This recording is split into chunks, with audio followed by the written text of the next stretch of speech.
dalam negeri itu wilayah Negara Kesatuan Republik Indonesia merupakan wilayah yurisdiksi sistem hukum nasional, sehingga semua ancaman yang datang dari dalam termasuk terorisme, responsnya adalah penegakan hukum, karena awalnya adalah pelanggaran hukum. Dan tentara tidak pernah dirancang di negara manapun untuk menjadi penegak hukum. Saya berikan contoh. Polisi itu dalam dirinya masing-masing, orang per orang, itu membawakan KUHP. Pada perapatan, kalau kita mengemudi mobil, kita menghentikan mobil lewat garis putih, polisi di pojok itu bisa meniupkan peluit. Peluit itu sakti.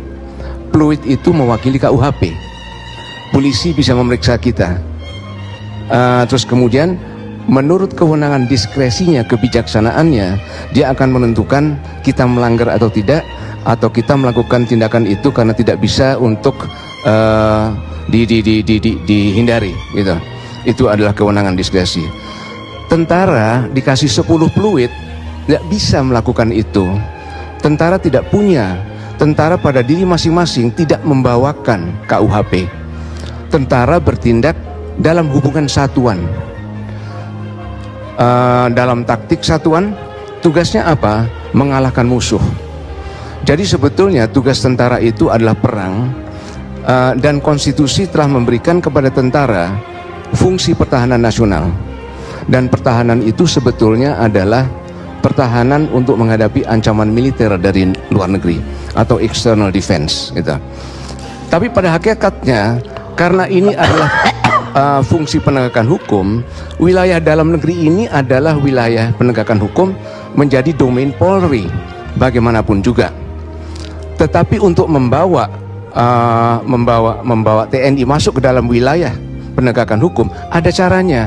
Sudah cukup dalam undang-undang TNI, yaitu bahwa ada itu daftarnya, itu tugas-tugas TNI. Ada kuncinya, pasal terakhir itu, pasal penutup.